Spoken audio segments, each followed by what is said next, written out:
Grab the controller, sit your ass in the sofa. It's game time, baby. Crying Gamer. What is going on? I'm glad you can join me on another buy, rent, or what? Throw it in the trash bins. Today we're talking about The Punisher. It is a TV show airing on Netflix in its entirety, season 1. The question is, did they do The Punisher justice? Did they embody the spirit, the character of The Punisher? Did they get it right? Let's find out. So before I get into the Netflix series, let's talk about the character of The Punisher. I don't want to make this a long-winded video because The Punisher is definitely my favorite character, my favorite hero, Marvel hero by bar none, based on his vulnerability and the reasons for his actions. I love it. It's an eye for an eye, and I love it. The Punisher, known as real name Frank Castle, is an elite soldier, the best killer they've got. He works for the government. Pretty much he was done wrong. He thought he was doing a just mission, but it ended up just being an execution for the purposes of covering up a greater conspiracy event. So he got caught in the middle of it because what the general stated to him: I point, you shoot, you don't ask no questions. That's his job. So anyway, now that he was involved in this FUBAR mission, he comes back home. The people that set this whole thing up wanted to wash their hands of any loose ends, and of course Frank and the squad that he was with was a loose end. The people that were involved in this FUBAR assassination to cover up what was really going on follows Frank, back home in the States. His pattern. They notice that he goes to the park all the time with his family, his wife, his daughter, and his son. They set up a plan to kill his whole family, so it looks like they just were not going after Frank. That plan goes awry. Frank ends up surviving. His wife, his son, daughter murdered. Now that sets Frank off. Frank now goes on a mission because he doesn't believe in the system, that it can really bring true justice. He doesn't believe in that whole get a lawyer, get out, or go to jail for a little bit, get back out, back to your everyday life. He doesn't believe in that. I'll take justice into my own hands and I will put them down. That's what he does. So he puts down everyone that he believes, based on the intel that he has acquired, that was involved in the killing of his family. That's done. So Frank tries to move on with his everyday life, but he's having a hard time. He's having nightmares, and his wife is always on his mind. He's having this vision where a person with a balaclava on his face that shoots his wife in the head. He's having good moments. He's making love to his wife in his mind, and boom, his wife gets shot by this person wearing a balaclava. And he's having this nightmare over and over and over. And the question is, who is that? What does that imply? And who is under that balaclava? He gets a job in construction just to try to at least relieve some of the stress.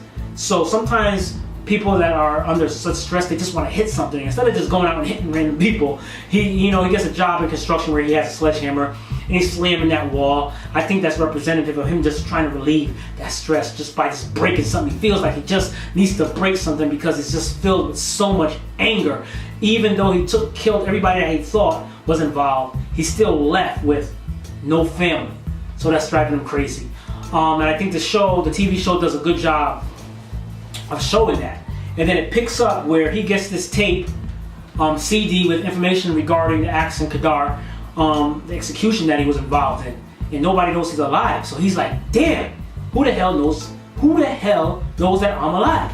So he ends up finding out the person named Micro, who's a hacker, who works for the CIA or used to, who is also playing dead just like him. So they form a partnership, and on that tape he finds out that Micro wants the same thing that he wants, is to find out who was involved with the murder of the execution that happened. That was FUBAR. And he also informed Frank that everybody that was involved wasn't dead. So here you go, boom, mind blown. Frank now goes back into rage. I need to kill every last one of them. I will not stop. And that's where the Netflix show takes off. Micro sends a tape to the CIA, to somebody that he trusts, thinking that she can do some sort of internal work.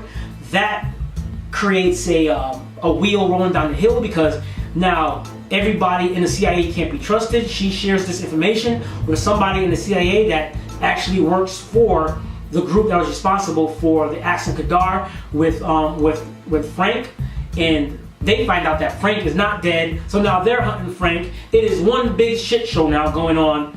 It is crazy. So I mean, that's as best as I can do it without giving you too much information or ruining it for you guys. So let's talk about the action in the movie, in the TV show. Action is visceral. This is how the Punisher should be done. They have not watered down the Punisher at all. And when the Punisher, there's like 2 levels of violence in this, because he's doing violence while he's trying to find out. But when he finds out and he sprays his uniform, he puts a skull on it. The violence goes to another level. It's crazy if you really look at it. The violence prior to him, he wasn't the Punisher yet. Pretty much. Again, he didn't embody the Punisher yet. He was just there on a mission. He was just there, taking care of who he had to take care of, but he really wasn't he hasn't embraced that figure called the Punisher yet. And when he embraced it, he sprayed the skull on his vest, and that took the violence to another level. I'm like, they didn't spare nothing. They did not hold back whatsoever with violence, which I am so glad that they really showed the Punisher how he is supposed to be how he was in the comics, and how he is supposed to be violent. And I'm telling you, there are 2 levels to the violence in this, because before he didn't fully embody the Punisher yet. He took out a couple people in along the way, but then when he finally embodied the Punisher, he sprayed the skull on his thing. That took the violence to a whole nother level, which I thought it couldn't even go. At some points, I'm even looking away from the screen like, God, oh my God. But you see the rage in him, man. Wonderful job of showing the Punisher's violence. And also they did a wonderful job of balancing the emotional drive behind it. They showed him how he was battling with it, how he was losing his mind with it, and how he was trying to control it, and it's great. And they showed about 3 paths of soldiers. They deal with post-traumatic stress syndrome. They dealt with the social issues of soldiers that are trying to integrate back into society, that are not getting the help, and are also, trying to cope with the violence that they've seen in war. So you have the Punisher, who's funneling his anger towards killing those that do heinous crimes, the pedophiles, the rapists, the killers. He becomes an anti-hero. Some people love him for it, some people hate him because they say, who do you think you are, the law? But the Punisher doesn't believe in the law because he believes the law doesn't really get things done. And this is the only way to eradicate a threat, is to actually put it under the dirt. Eye for an eye, and I believe that theory. And now you have another character in there, another soldier that feels like he was betrayed by the government and done wrong, trying to integrate back into society, and it shows his battle. His battle just spirals downhill. He can't cope with it. He's treated wrong by law officials in this film, and he just doesn't understand why, the government is not behind soldiers or not helping soldiers, and he sees how the government wants to take all the rights away from people that he thought he was fighting for their rights, but he sees that the government are trying to take rights. That drives him nuts, but instead of coping with it, he goes down the spiral hole, and he ends up having a meeting with the Punisher. Then there's another soldier who is running these certain classes for veterans, trying to straighten them up. He's pretty much gotten his life back together, or as best as he can get it together. And he's working and he's trying to help them. So he's obviously on the right path and getting his life together, trying to integrate back into society outside of the battlefield. And they really did a good job of showing the effects of post-traumatic stress syndrome, and that's the proper word that I'm using. And I think a lot of soldiers that watch this will identify with the TV show. It would actually like the Punisher as well, what they're trying to put forth. The acting, let's talk about that. So let's talk about the acting in this film. We have Jon Bernthal as the Punisher. Everybody knows him as Shane. And Shane from The Walking Dead, what can I say? They couldn't have picked a better, I don't see anybody else who could have done this role better than Shane. I keep calling him Shane, sorry Bernthal. You'll always be Shane in my eyes from The Walking Dead. But he did a wonderful job. I mean, he embodied the character. You felt him. He had presence. He was out of control. He did a phenomenal job with the fight scenes, with the gun scenes. I mean, he really did work. But not only Bernthal did a good job, but all the actors playing their roles really did a good job. They sold the role.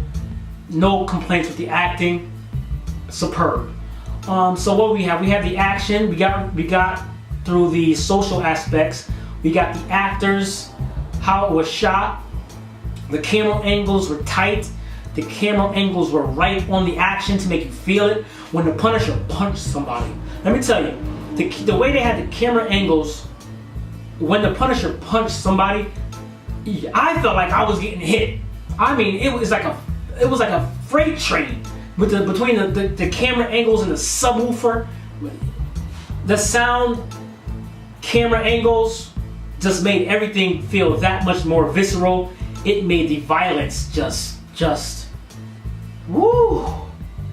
That's the violence, man, in this movie, in this TV show. So, is this TV show worth your time? Absolutely. For those that are fans of The Punisher, you will love this TV show. This will probably be your favorite Marvel show right now when you watch this. And those that don't know about The Punisher, I just gave you a brief synopsis of the emotional, tragic events behind the character of The Punisher, and I think you will appreciate the violence in this movie, in this TV show, for that sake, from the emotional aspect of it and why he's doing it.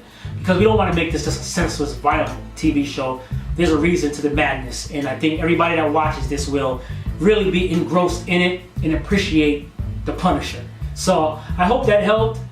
Leave a comment if you like The Punisher, if you didn't like The Punisher, and also let's talk about the emotional state of The Punisher, as well as everybody else in there in the comments. So hit the subscribe button, hit the like button. I highly recommend you check this TV show out, The Punisher on Netflix. I give it the Crying Gamer's stamp of approval. I will see you on the next one. Have a good day. Peace.